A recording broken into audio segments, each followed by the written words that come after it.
پوچھا دودھ کہاں سے لائے؟ یہ تو لگ رہا ہے کہ اپنی اونٹنی کا دودھ نہیں ہے۔ دیکھیے تقویٰ کی زندگی جب آدمی کی ہوتی ہے تو اس کے اندر تمیز کا مادہ پیدا ہوتا ہے۔ اللہ رب العالمین اسے نور بصیرت عنایت کرتا ہے جس سے وہ باریک چیزوں کو بھی پہچان جاتا ہے۔ حضرت عمر فاروق نے ذوق سے پہچان لیا کہ یہ ہماری اونٹنی کا دودھ نہیں ہے۔ غلام سے پوچھا اور صرف محسوس کرنے کے بعد خاموش نہیں ہو گئے، بلکہ آپ نے غلام سے پوچھا کہ بتاؤ دودھ کہاں سے آیا، سچ سچ بتانا۔ کہا امیر المومنین آج اپنی اونٹنی نے دودھ نہیں دیا، تو میں نے سوچا کہ آپ خلیفۃ المسلمین ہیں، صدقہ کے جتنے اونٹ ہیں سب کے مالک آپ ہیں۔ ایک صدقہ کی اونٹنی کو میں نے پکڑا اور دودھ نکالا، آپ کی خدمت میں لے کر چلا آیا۔ حضرت عمر فاروق رضی اللہ تعالیٰ عنہ نے کہا اتسقینی نارن، تم جہنم کی آگ مجھے پلا رہے ہو، تم جہنم کی آگ سے تم نے میرے پیٹ کو بھرا ہے، کیسے تم نے یہ جرأت کیا؟ جہنم کی آگ سے میرا پیٹ بھرنا چاہتے ہو؟ یہ انفرادی زندگی رب العالمین جانتا ہے، میرا مالک جانے نہ جانے، لیکن رب العالمین جانتا ہے میں اپنے ایمان کو بیچ نہیں سکتا۔ بکریوں میں سے بکریاں دینا تو دور کی بات، بکری کی رخصی نہیں دے سکتا۔ یہ اس زمانے کے چرواہے کا ایمان تھا۔ اس ایمان کو اللہ تعالیٰ روزے کے ذریعے ہمارے اندر ڈالنا چاہتا ہے، اور اس لیے تقویٰ کی زندگی یہ ہے کہ رب العالمین کا خوف ہمارے دل کے اندر آ جائے۔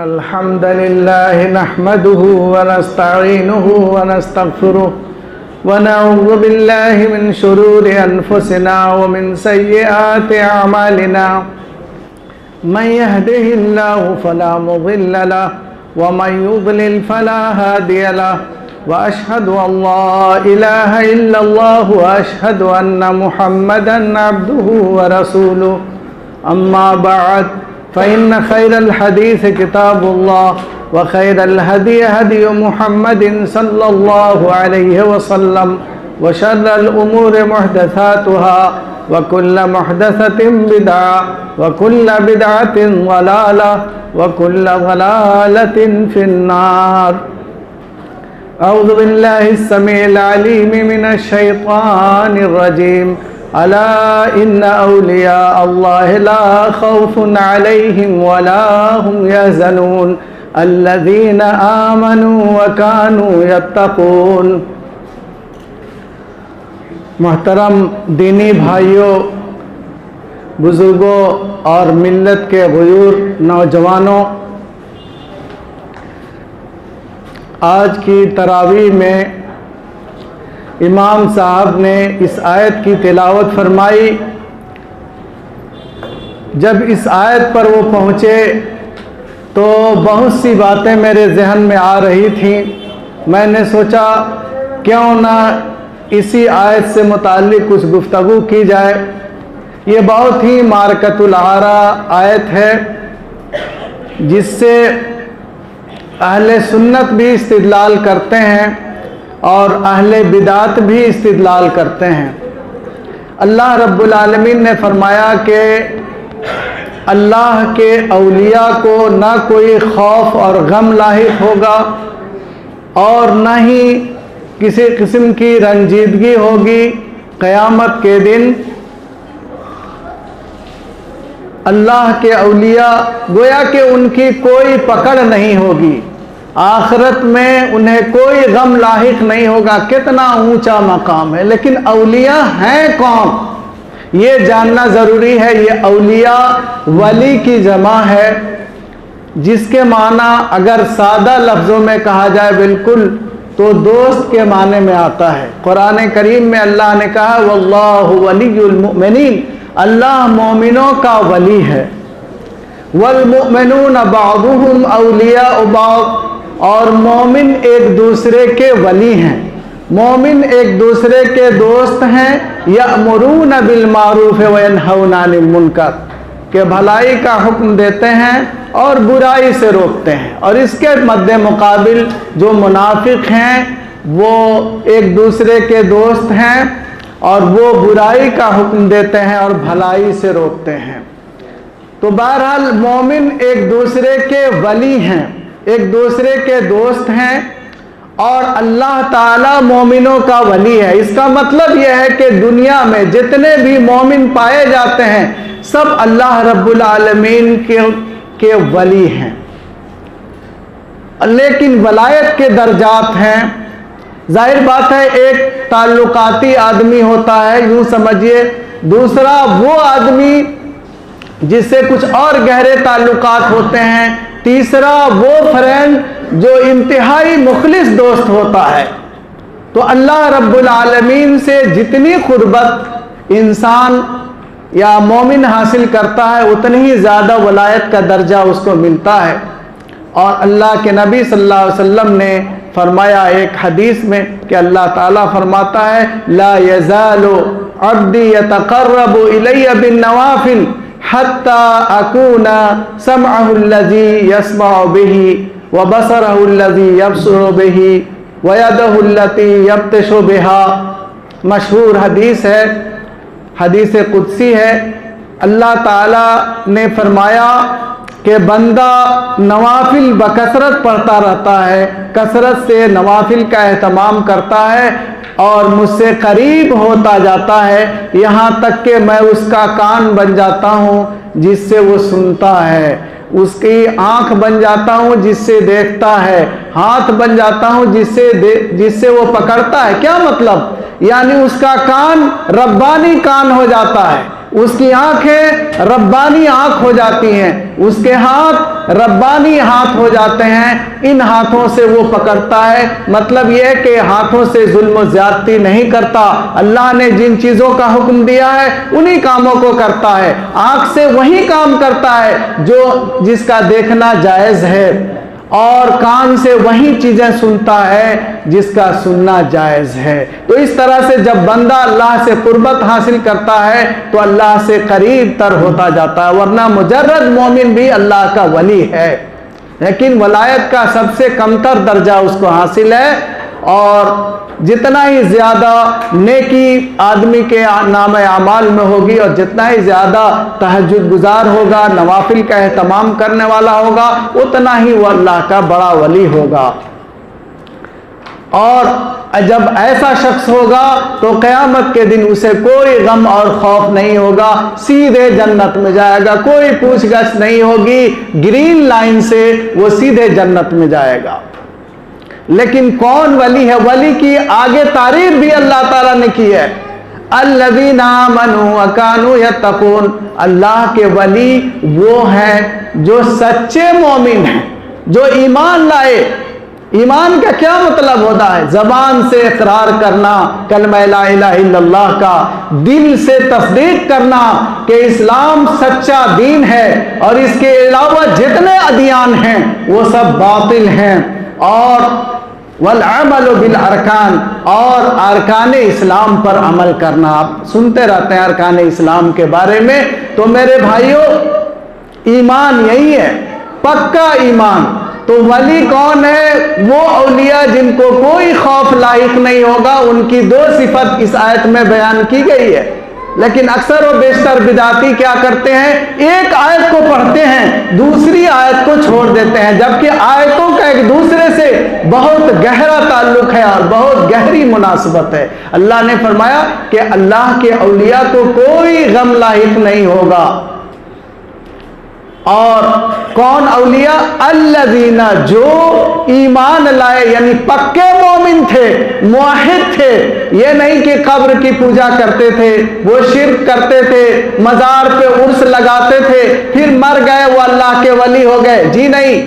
وہ جو خالص مومن ہیں، موحد ہیں، توحید خالص پر چلنے والے لوگ ہیں، ایسے لوگ اللہ کے ولی ہیں۔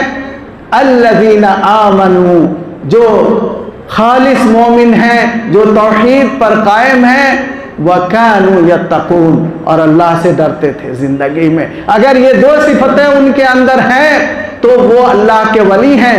اگر یہ صفتیں نہیں ہیں تو چاہے وہ پانی کے اوپر چلتا ہو، ہوا میں اڑتا ہو یا کچھ اور کرتا ہو، کرتب دکھاتا ہو، وہ جادوگر ہے، وہ ولی نہیں۔ اور اگر ولی ہے تو وہ شیطان کا ولی ہے۔ اور اسی لیے شیخ الاسلام امام ابن تیمیہ رحمۃ اللہ علیہ نے اپنی ایک مشہور کتاب لکھی ہے، الفرقان بین اولیاء الرحمن و اولیاء الشیطان، کہ اللہ کے اولیاء اور شیطان کے اولیاء کے درمیان فرق کیا ہے، اس میں تفصیل سے انہوں نے بیان کیا ہے۔ تو اللہ کے اولیاء وہ ہیں جو موحد ہیں۔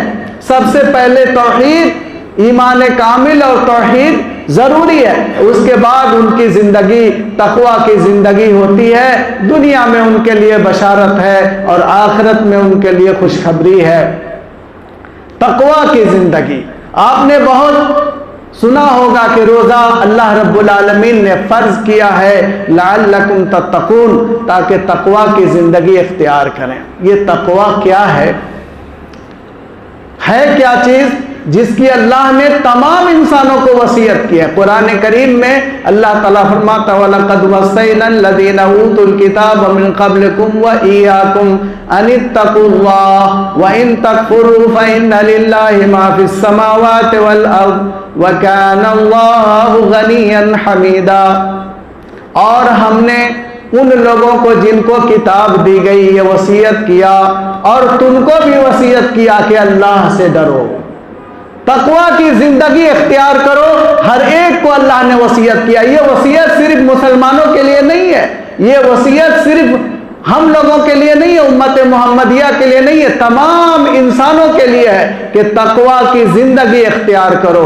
اور اگر تم نے اس کے برخلاف کفر کا راستہ اپنایا، انکار کا راستہ اپنایا، تو اللہ جان لو کہ زمین و آسمان ہر ایک کا مالک اللہ ہے، اور اللہ تعالیٰ بے نیاز ہے، قابل تعریف ہے، یا تمام تعریف کا وہی تنہا سزاوار ہے۔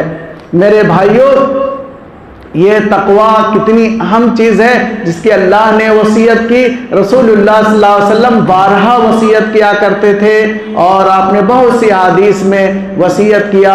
جب لشکر جنگ کے لیے روانہ کرتے تھے تب بھی امیر لشکر کو تقویٰ کی وصیت کرتے تھے، کہا اتقوا اللہ فی السر والعلن، تنہائی میں بھی اللہ سے ڈرو اور لوگوں کے سامنے بھی اللہ سے ڈرو۔ تقویٰ یہ ہے کیا چیز؟ حضرت علی رضی اللہ تعالیٰ عنہ کا ایک قول مجھے یاد آ رہا ہے۔ حضرت علی رضی اللہ عنہ نے فرمایا کہ تقویٰ کیا ہے؟ جب ان سے پوچھا گیا تو کہا الخوف من الجلیل، رب العالمین کا خوف دل کے اندر داخل ہو جائے، رب العالمین کا خوف دل کے اندر داخل ہو جائے، چاہے ہماری انفرادی زندگی ہو یا اجتماعی زندگی ہو، ہم معاشرے میں ہوں یا کہیں بھی ہوں، اللہ کا خوف ہمارے دل کے اندر داخل ہو جائے، یہ تقویٰ کی پہلی علامت ہے۔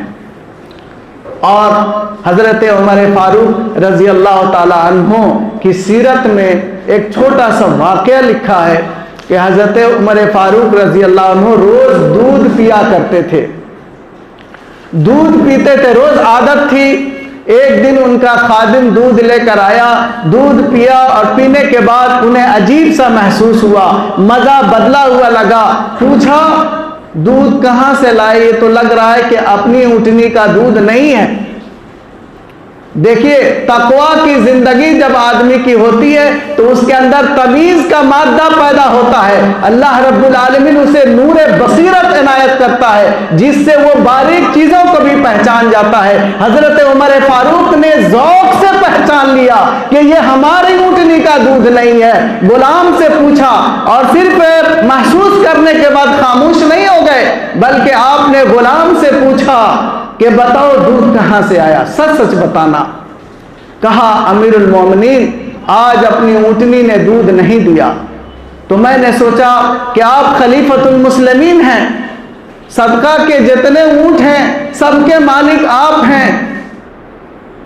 ایک صدقہ کی اونٹنی کو میں نے پکڑا اور دودھ نکالا، آپ کی خدمت میں لے کر چلا آیا۔ حضرت عمر فاروق رضی اللہ تعالیٰ عنہ نے کہا اتسقینی نارن، تم جہنم کی آگ مجھے پلا رہے ہو، تم جہنم کی آگ سے تم نے میرے پیٹ بھرا ہے، کیسے تم نے یہ جرأت کیا؟ جہنم کی آگ سے میرا پیٹ بھرنا چاہتے ہو؟ یہ انفرادی زندگی تھی اس زمانے میں، بلکہ ایک جگہ میں پڑھ رہا تھا تو ایک واقعہ ان کے بیٹے حضرت عبداللہ ابن عمر کا ملا کہ اس زمانے میں تقوی لوگوں کے اندر کتنا تھا، ایمان کتنا مضبوط تھا، اور کس قدر عام خاص غریب امیر بکری کا چرواہا کتنا زبردست مومن تھا۔ حضرت عبداللہ ابن عمر نے ایک بکری کے چرواہے سے کہا کہ ایک بکری مجھے دے دو۔ بہت ساری بکریاں تھیں، کہا ایک بکری مجھے دے دو۔ کہا کہ یہ بکریاں میری نہیں ہے، میں چرواہا ہوں، اس کا فلاں مالک ہے۔ کہا کہ وہ تو نہیں جانتا، اسے نہیں معلوم وہ کہاں ہے۔ اتنی ساری سینکڑوں بکریوں میں ایک بکری اگر تم مجھے دے دیتے ہو تو کیا فرق پڑتا ہے، تمہارے مالک کو پتہ بھی نہیں چلے گا۔ تو جانتے کیا جواب دیا؟ کہا ان اللہ یعلم، ان اللہ یعلم، رب العالمین جانتا ہے، میرا مالک جانے نہ جانے لیکن رب العالمین جانتا ہے، میں اپنے ایمان کو بیچ نہیں سکتا۔ بکریوں میں سے بکریاں دینا تو دور کی بات، بکری کی رخصی نہیں دے سکتا۔ یہ اس زمانے کے چرواہے کا ایمان تھا۔ اس ایمان کو اللہ تعالیٰ روزے کے ذریعے ہمارے اندر ڈالنا چاہتا ہے، اور اس لیے تقوی کی زندگی یہ ہے کہ رب العالمین کا خوف ہمارے دل کے اندر آ جائے، والعمل بالتنزیل، اور قرآن کریم کے احکام پر عمل کرنا، اور قرآن پاک کی تشریح احادیث رسول ہیں ان پر عمل کرنا، والرضا بالقلیل، اور تھوڑا مال پا کر خوش ہو جانا، جو اللہ نے دیا اس پر خوشی کا اظہار کرنا، دل سے راضی ہونا، مزید کے لیے محنت کرنا کوئی حرج نہیں، کیونکہ اللہ نے خود فرمایا ہے وَلَا تَنْسَ نَصِيبَكَ مِنَ الدُّنْيَا وَأَحْسِنْ كَمَا أَحْسَنَ اللَّهُ إِلَيْكَ، اور اپنا حصہ دنیا سے مت بھولو، حلال روزی کمانے میں کوئی حرج نہیں۔ فَإِذَا قُضِيَتِ الصَّلَاةُ فَانتَشِرُوا فِي الْأَرْضِ، زمین کے اندر پھیل جاؤ، جب جمعہ کی نماز ختم ہو جائے زمین میں پھیل جاؤ، وَابْتَغُوا مِنْ فَضْلِ اللَّهِ، اور اللہ کے فضل کو، اللہ کی دی ہوئی روزی کو تم تلاش کرو، یہ اللہ نے حکم دیا ہے۔ تو روزی کو تلاش کرنا، اسباب کو اختیار کرنا ہے، لیکن جو مل جائے اس پر راضی رہنا ہے، خوش رہنا ہے، اور اللہ سے مزید کے لیے دعا کرنی ہے، کیونکہ اسباب اختیار کرنا یہ تقوی کے خلاف نہیں بلکہ عین تقوی ہے۔ اللہ رب العالمین نے قرآن کریم میں ذکر کیا ہے، مریم کا واقعہ ذکر کیا ہے۔ مریم کو اللہ تعالیٰ نے سوکھے درخت سے پھل دیا، لیکن کیا کہا؟ یہ نہیں کہا کہ بیٹھی رہو درخت کے نیچے، کھجوریں ٹوٹ کر کے تمہارے منہ میں گر جائیں گی، کھا لینا، نہیں، کیا وَهُزِّ إِلَيْكَ بِجِذْعِ النَّخْلَةِ تُسَاقِطْ عَلَيْكَ رُطَبًا جَنِيًّا، زور سے کھجور کی ٹہنی کو پکڑ کر کے ہلانا، زور سے ہلانا، اور کھجوریں ٹوٹ ٹوٹ کر کے گریں گی اور تم انہیں کھانا۔ جب اللہ تعالیٰ پھل دے رہا ہے تو ہلانے کا کیوں حکم دے رہا ہے؟ کیا اس میں کچھ پھل دکھائی نہیں دیتا؟ ہلانے کی کیا بات ہے؟ کیونکہ اسباب اختیار کرنا ہے، اسباب اختیار کرنا یہ تقوی کے خلاف نہیں ہے۔ تقوی یہ نہیں ہے کہ آدمی 24 گھنٹے مسجد کے اندر رہے، تمام اعمال کو چھوڑ دے اور اس کو ایک بہانہ بنا لے اور وہ بقال بن جائے، یعنی بے روزگار بن جائے اور بے روزگاری پھیلاتا پھرے، اور پھر اس کے بعد لوٹا بدنا لے کر کے نکل جائے، دنیا میں کھانے پینے کا ایک ذریعہ بنا لے اور تبلیغ کے نام پر یہاں اور وہاں جاتا پھرے۔ یہ تقوی نہیں ہے۔ تقوی اپنی زندگی کے اندر ایمانداری اور محنت سے روزی حاصل کرنا اور اللہ سے ڈرنا، اور اللہ نے جو ہمیں دیا ہے جو بھی ملا ہو اس پر خوش رہنا، یہ تقوی ہے۔ والاستعداد لیوم الرحیل، اور آخرت کے لیے تیاری کرنا، جس دن انسان دنیا سے جائے گا اس کی آنکھیں بند ہو جائیں گی، ایسے موقع کے لیے تیاری کرنا ہے۔ وَلْتَنْظُرْ نَفْسٌ مَا قَدَّمَتْ لِغَدٍ، اس میں کا ہر موضوع بہت تفصیل طلب ہے۔ خلاصہ یہ کہ آخرت کے لیے تیاری کرنا۔ تو تقویٰ کیا چیز ہے؟ اللہ رب العالمین سے ڈرنا اپنی انفرادی زندگی میں اور اجتماعی زندگی میں۔ اجتماعی زندگی میں بھی یعنی آپ اگر سماج اور معاشرے میں ذمہ دار بنا دیے گئے، آپ کو خلیفہ بنا دیا گیا، آپ کو امیر بنا دیا گیا، آپ کو کسی جماعت مرکز کا اگر ذمہ دار بنا دیا گیا، تو اس میں بھی اللہ کا خوف آپ کے اندر ہونا چاہیے۔ اور امام ابن عساکر رحمہ اللہ نے تاریخ دمشق میں لکھا ہے کہ حضرت عمر بن عبدالعزیز رحمہ اللہ روز کی عادت تھی، خلافت کے امور سے فارغ ہو کر کے گھر آتے تھے شام کو، اور اپنا ایک کمرہ تھا اس میں بیٹھ کر کے محاسبہ کرتے تھے۔ ایک دن کمرے میں داخل ہوئے اور اندر گئے، پھر باہر نہیں نکلے اور رات بھر روتے رہے۔ ان کی بیوی نے دیکھا تو دیکھا کہ ایک اونچی جگہ پر ہے، ٹیبل جیسا ہے، اسی پر سر رکھے ہوئے اور زاروں کے تار رو رہے ہیں۔ بیوی اندر داخل ہوئی اور کچھ کہنا چاہا، کہا الیک انی، کہا فاطمہ دور چلی جا، ہٹ جاؤ، مجھے اور میرے رب کے درمیان دخل اندازی نہ کرو۔ صبح ہو گئی، یہاں تک کہ صبح ہی صلاۃ فجر ادا کیا۔ پھر دن میں اپنی بیوی کو بلایا اور کہا کہ تم کو میں نے کہا کہ چلی جاؤ، دراصل معاملہ ہی کچھ ایسا تھا۔ میں یہ سوچتا رہا فاطمہ کہ اللہ رب العالمین نے مجھے اس پوری خلافت کا تنہا بادشاہ اللہ نے بنایا ہے، امیر بنایا ہے، سیاہ و سفید کا مالک ہوں، جس کو میں چاہوں جو چاہوں کر سکتا ہوں۔ سارے لوگوں کی ذمہ داریاں ہمارے اوپر ہیں، لیکن سوچتا ہوں کہ ہماری اس سلطنت میں ایسا شخص بھی ہوگا جو رات کو بھوکا سو رہا ہوگا، عمر کو اس کا پتہ نہیں ہے۔ اللہ تعالیٰ کل قیامت کے دن پوچھے گا اس بھوکے شخص کے بارے میں، تو میں کیا جواب دوں گا؟ ایسا بھی شخص ہوگا جو ستایا ہوا ہوگا، مظلوم ہوگا، مجھ تک نہیں پہنچ پائے گا، میں اس کی فریاد رسی نہیں کر پا رہا ہوں۔ سوچتا ہوں کہ کل کو اللہ تعالیٰ پوچھے گا تو میں کیا جواب دوں گا؟ ایسا مسافر ہوگا جو بے سہارا ہوگا، کوئی بھی اس کو سہارا دینے والا نہ ہوگا، مجھے اس کا علم نہیں، لیکن اللہ کل مجھ سے پوچھے گا کہ فلاں مسافر در بدر بھٹکتا رہا، تمہاری حکومت تھی، میں کیا جواب دوں گا؟ فاطمہ یہی اور اس طرح کی باتیں سوچ سوچ کر کے مجھے آنکھوں میں آنسو آ گئے اور میرے آنسو تھمتے نہیں تھے، مجھے نیند نہیں آئی اور یہ سوچتا رہا۔ سوچئے تقویٰ یہ ہے کہ ایسے گناہوں کے بارے میں انہوں نے سوچا اور ایسے گناہوں کو سوچ کر کے آنسو بہائے جن کا انہوں نے ارتکاب نہیں کیا تھا، معلوم نہیں ہے، لیکن سلطنت ہماری ہے، خلافت ہماری ہے، بادشاہت ہماری ہے۔ کل کو اللہ تعالیٰ پوچھے گا تو میں کیا جواب دوں گا؟ ذرا اس کو ملائیے اور موجودہ زمانے کے حکمرانوں کو دیکھیے کتنی آرام سے سوتے ہیں۔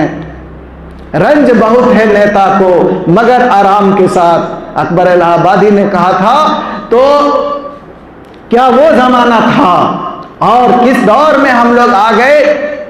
بلکہ اسی ہندوستان کے اندر ملک مظفر جو گجرات کا بادشاہ ہوا کرتا تھا کسی زمانے میں، احمد آباد جس کا نام ہے، احمد آباد قبل اس کے کہ اس کا نام بدل دیا جائے، آپ اس کی تاریخ تھوڑی سی سن لیں۔ 3 احمد نام کے مسلمانوں نے احمد آباد کو آباد کیا۔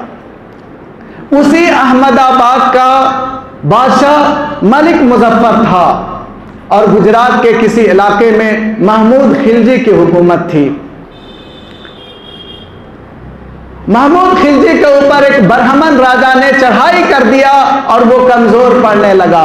اس نے ملک مظفر سے مدد مانگی، 12,000 فوج اس نے بھیجا، فوج آئی، برہمن راجا جو تھا وہ شکست کھا کر کے بھاگ گیا۔ تو اس کے بعد جو خلجی تھا، محمود خلجی، وہ بڑا والا خلجی نہیں، محمود خلجی نے کہا کہ آپ اب میری فوج کمزور ہو گئی ہے، میں بھی کمزور ہو گیا ہوں، ایسا کریے میری حکومت کو اپنی حکومت میں ملا لیجئے، احمد آباد میں اسے بھی شامل کر لیجئے۔ جانتے ہیں کیا کہا؟ ایسے نہیں مسلمانوں نے ہندوستان کو سونے کا چڑیا بنایا، ایمان سے، طاقت سے، اپنی محنت سے، اپنی کوششوں سے، اپنی فیاضانہ اعمال سے انہوں نے ہندوستان کو سونے کا چڑیا بنایا۔ میرے بھائیوں، ملک مظفر نے کہا کہ یہ کام میں نے اللہ کے لیے کیا ہے اور اس میں دنیا کا دخل نہیں چاہتا۔ آپ کو کیا چاہیے؟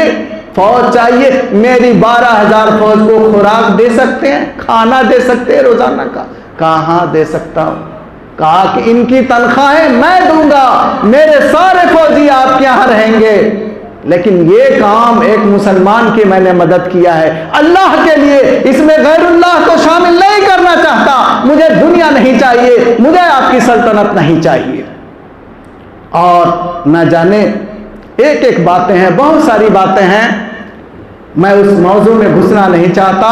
تو بہرحال میں یہ کہہ رہا تھا کہ اللہ رب العالمین نے پورے 1 مہینہ ہمیں اس طاقتور ایمان کو اپنے اندر جگانے کے لیے اللہ تعالیٰ نے متعین کیا ہے، مختص کیا ہے کہ ہم اس پورے مہینے میں ایمان کی اس اسپرٹ کو قائم کریں جو رات کی تاریکی میں دودھ ملانے سے ہمیں روک دے، دودھ میں پانی ملانے سے روک دے، تنہائی میں گناہ کرنے سے روک دے۔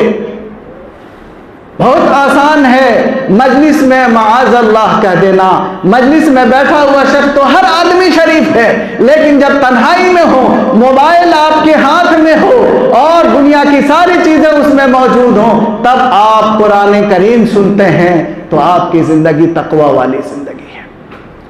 مسجد میں تو سب قرآن پڑھتے ہیں، یہاں آ کر کوئی فلم نہیں دیکھ سکتا۔ مسلمان اتنے بھی بے غیرت نہیں ہے کہ کسی ایسے شخص کو برداشت کر لیں گے۔ اللہ کا فضل و کرم ہے، یہاں آ کر کوئی گانا نہیں سن سکتا، لیکن جب آپ اپنے گھروں میں ہوں، تنہائی میں ہوں، اپنے کمرے میں ہوں، تو کیا آپ کا کان ربانی کان ہے؟ یہ آزمائش ہے ایمان کی، ہر گھڑی آزمائش ہے۔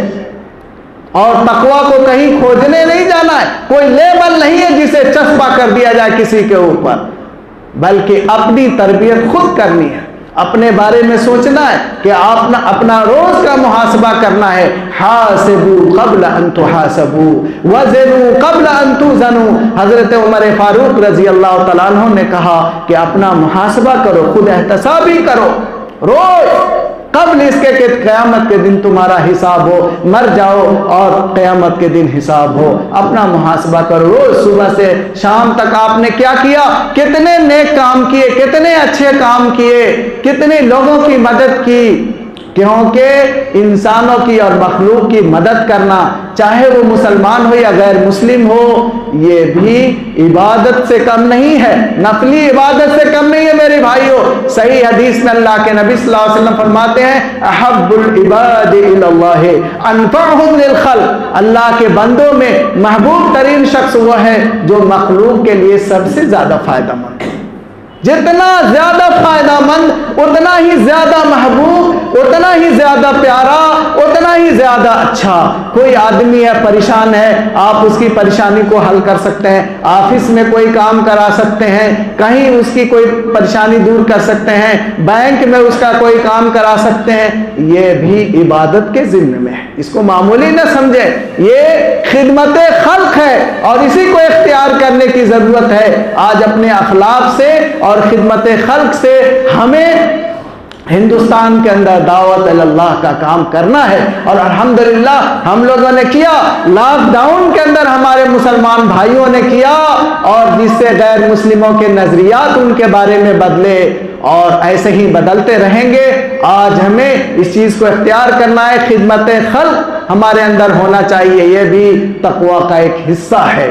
اور اللہ کا ولی بننے کے لیے اللہ کی جو مخلوق ہے اس کے ساتھ ہمدردانہ اور اسی طرح سے ان کے ساتھ ہمدردی کا سلوک کرنا یہ نہایت ضروری ہے۔ تو میرے بھائیوں، تقوی والی زندگی اللہ تعالی ہماری پیدا کرنا چاہتا ہے، ہمارے دل کے اندر وہ اصلی ایمان کا اسپرٹ جگانا چاہتا ہے جس کے بغیر کوئی سچا اور پکا مومن نہیں ہو سکتا، اور اس کے لیے پورے 1 مہینے تک ہماری ٹریننگ ہو رہی ہے کہ اللہ نے جس چیز سے منع کیا ہے ہم اس کام کو کرتے ہیں کہ نہیں۔ اگر کرتے ہیں تو روزہ بے معنی ہے، اور اگر نہیں کرتے ہیں تو یہی اللہ تعالیٰ چاہتا ہے۔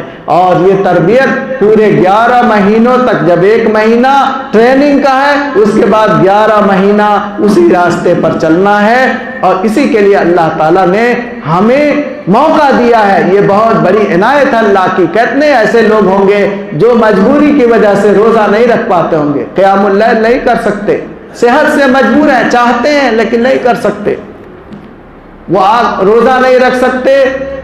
غیر دنوں میں روزہ رکھیں گے، ٹھیک ہے، گنتی پوری کر سکتے ہیں، لیکن رمضان کی فضیلت ان کو نہیں حاصل ہوگی۔ رمضان کی فضیلت حاصل کرنے کے لیے رمضان میں روزہ رکھنا یہ ضروری ہے۔ من صام رمضان ایمانا واحتسابا غفر له ما تقدم من ذنبه، اس حدیث کو حاصل کرنے کے لیے، اس فضیلت کو حاصل کرنے کے لیے رمضان میں روزہ رکھنا ہے۔ تو میرے بھائیوں، الا ان اولیاء اللہ لا خوف علیہم ولا هم يحزنون الذین آمنوا وكانوا يتقون۔ تقوی کی زندگی اختیار کرنا یہ ہمارے لیے ضروری ہے، یہ تمام انسانوں کے لیے ضروری ہے، کیونکہ اللہ نے تمام انسانوں کو وصیت کی، جو ہم سے پہلے کتاب والے تھے اور جو کتاب والے نہیں تھے ان کو بھی اللہ نے وصیت کی کہ اللہ سے ڈرو، اللہ کی طاقت عظیم ہے، رب العالمین کی ایک صفت عظیم ہے، اللہ تعالیٰ قدیر ہے۔ جو اللہ کے بندوں پر ظلم کرتا ہے، زیادتی کرتا ہے، کیا وہ ڈرتا نہیں؟ اللہ چاہے تو منٹوں میں کیا سے کیا ہو جائے۔ ابھی ہم لوگوں نے بھیانک منظر دیکھا، چند ہی دن ہوئے، کیسا خطرناک ماحول تھا، اب اللہ نے امن و سکون دیا۔ تو تقوی کی زندگی کے بہت سے برکات ہیں، ان میں سے ایک برکت یہ بھی ہے کہ متقی اور پرہیزگار کی زندگی میں سکون ہوتا ہے، اطمینان ہوتا ہے، دشمن اس کا کچھ نہیں بگاڑ سکتا۔ وہ نے کہا کہ اگر تم 2 کام کرو، تقوی کی زندگی اختیار کرو اور صبر کرو، تو ان کی سازش تمہیں کچھ نقصان نہیں پہنچا سکتی۔ کون کہتا ہے؟ رب العالمین نے فرمایا کسی کی بھی سازش، چاہے وہ یہودی ہو، چاہے وہ عیسائی ہو، چاہے کسی اور دھرم کا ماننے والا ہو، اگر وہ سازش کرتا ہے مخلص مسلمان کے بارے میں تو انشاءاللہ اس کی سازش سے کوئی فرق نہیں پڑے گا۔ تھوڑے دن کے لیے ہو سکتا ہے کچھ پریشانی آ جائے، لیکن مومن اور مضبوط ہوتا ہے، اس کا ایمان مضبوط ہوتا ہے، اور اسی کی ٹریننگ آپ کو دی جا رہی ہے کہ اپنے ایمان کو مضبوط کریں، اپنے تقوی کو مضبوط کریں۔ تقوی والے کی زندگی میں دنیا ہی میں اللہ نے آگے کیا فرمایا؟ الذین آمنوا وکانوا یتقون، اور انہی کے لیے دنیا میں بشارت ہے اور آخرت میں بھی بشارت ہے۔ ایک صحابی حضرت ابو درداء رضی اللہ عنہ نے کہا کہ اللہ کے رسول، ہم جب نیک کام کرتے ہیں اور اس پر پابندی کرتے ہیں تو لوگ تعریف کرنے لگتے ہیں، کہیں ایسا تو نہیں کہ ہماری نیکیاں برباد ہو جائیں؟ اللہ کے نبی صلی اللہ علیہ وسلم نے فرمایا تِلْكَ عَاجِلُ بُشْرَى مُؤْمِن، کہا کہ دنیا میں یہ جلدی ملنے والی بشارت ہے۔ دنیا میں بشارت مل گئی، اور زبان خلق کو نقار خدا سمجھو۔ اگر نیک آدمی کی تعریف ہوتی ہے تو یہ اللہ کی طرف سے ہے، اللہ گویا پسند کرتا ہے اور اللہ کے بندے بھی اسے پسند کرتے ہیں۔ اسی طرح سے متقی اور پرہیزگار آدمی کی زندگی میں یہ برکت ہوتی ہے کہ اللہ اس کے معاملات کو آسان کر دیتا ہے۔ یہ سب قرآن کریم کی آیات ہیں۔ وَمَن يَتَّقِ اللَّهَ يَجْعَلْ لَهُ مِنْ أَمْرِهِ يُسْرًا، اور جو اللہ سے ڈرتا ہے اللہ رب العالمین اس کے کام کو آسان کر دیتا ہے۔ مشکلات میں ہیں، پریشانیوں میں ہیں، طرح طرح کی الجھنیں ہیں، ساری الجھنوں کا حل اللہ رب العالمین کیا ہے؟ تقوی کی زندگی اختیار کریں، اللہ تعالیٰ آسانی پیدا کر دے گا۔ وَمَن يَتَّقِ اللَّهَ يَجْعَلْ لَهُ مَخْرَجًا وَيَرْزُقْهُ مِنْ حَيْثُ لَا يَحْتَسِبُ، اور جو اللہ سے ڈرتا ہے اللہ رب العالمین اس کے لیے نکلنے کا راستہ بنا دیتا ہے، مشکلات سے، پریشانیوں سے، مصائب سے، الجھنوں سے، دکھوں سے نکلنے کا راستہ بناتا ہے۔ اور ایسے راستے سے روزی دیتا ہے کہ جس کا وہ شعور بھی نہیں کرتا اور اچانک اس کے پاس روزی آ جاتی ہے میرے بھائیوں۔ اور حافظ ابن کثیر رحمہ اللہ نے اس کے ضمن میں ایک واقعہ ذکر کیا ہے جو سب سے معتبر تفسیر کی کتاب ہے۔ اس میں انہوں نے لکھا کہ ایک شخص جب کھانے بیٹھتا تھا، جیسے کھانے بیٹھتا ایک کوا آتا اور جھپٹا مارتا، 2 روٹیاں لے کر کے اڑ جاتا تھا۔ 2-3 دن لگاتار یہ معاملہ چلتا رہا۔ چوتھے دن اس نے یہ طے کیا کہ آج کوے کو مار کر کے دم لینا ہے۔ جیسے اس نے جھپٹا مارا، روٹیاں اٹھائی، اس کے پیچھے تیر لے کر کے چل پڑا اور گھوڑے کو تیار کر رکھا تھا، بیٹھا اور اس کا پیچھا کرتے ہوئے چلا گیا۔ جاتے جاتے ایک جنگل میں جب کوا اترا، اس نے تیر نشانہ بنایا اور دھیرے دھیرے آگے بڑھنے لگا۔ جب جاتا ہے تو دیکھتا ہے کیا کہ ایک آدمی ہے جو پاؤں سے معذور ہے، ہاتھ سے معذور ہے۔ کوا اس کے سینے پہ بیٹھتا ہے اور وہ روٹی کا ٹکڑا توڑ توڑ کر کے اس کے منہ میں ڈالتا ہے۔ جب اس نے یہ منظر دیکھے میرے بھائیوں، اس کی آنکھوں میں آنسو آ گئے کہ کاش، بہت بڑے پاپ سے اللہ نے مجھے بچا لیا، بہت بڑے جرم سے بچا لیا۔ یہ کوا تو ایسا لگتا ہے کہ یہ فرشتہ ہے، اللہ کوے کے ذریعے اس کو روزی دے رہا ہے۔ تو اسی طرح سے اللہ روزی دے گا، یہ ملنے والی ہے۔ وَعَلَمْ أَنَّهُ لَن تَمُوتَ نَفْسٌ حَتَّى تَسْتَوْفِيَ رِزْقَهَا۔ سنن نسائی کی صحیح روایت ہے کہ نبی کریم صلی اللہ علیہ وسلم نے فرمایا کہ جب تک آپ اپنے مقدر کی لکھی ہوئی روزی کھا نہیں لیں گے، دنیا سے جائیں گے نہیں، اس لیے وہ ملے گی۔ اگر تاخیر ہو رہی ہے فَأَجْمِلُوا فِي الطَّلَبِ، تو جائز طریقے سے طلب کرو، اچھے ڈھنگ سے طلب کرو۔ یہ نہیں کہ ایمان کو آدمی بیچ دے۔ اسی کے لیے تقویٰ کی ٹریننگ دی جاتی ہے، پورے 1 مہینے ٹریننگ اسی لیے ہوتی ہے تاکہ آدمی کسی الجھن کا شکار ہو، کسی پریشانی میں پڑے تو ایسا نہیں کہ اپنے ایمان کو بیچ دے میرے بھائیوں۔ اس لیے بات بہت لمبی ہوتی جا رہی ہے۔ اللہ رب العالمین سے دعا کرے کہ اللہ رب العالمین ہمیں اور آپ کو سچا اور پکا موحد مسلمان بنائے، ہماری زندگی میں تقویٰ کو اللہ رب العالمین داخل فرمائے اور ہمیں اللہ سے ڈرنے کی توفیق دے، اور تقویٰ کو ہمارے رگ و ریشے میں اللہ رب العالمین بھر دے۔ اللہ رب العالمین سے دعا ہے کہ اللہ ہم گنہگار ہیں، اے اللہ ہم خطا کار ہیں، ہمارے گناہوں کو معاف فرما۔ اے اللہ جب تک زندہ رکھ، اے اللہ توحید کے اوپر زندہ رکھ، اے اللہ اسلام اور مسلمانوں کی اللہ حفاظت فرما۔ اے اللہ ان کے خلاف ہونے والی ہر قسم کی سازش کو تو ناکام کر دے۔ اقول قولی ھذا واستغفر اللہ لی ولکم ولسائر المسلمین فاستغفروہ بذنب انہ هو الغفور۔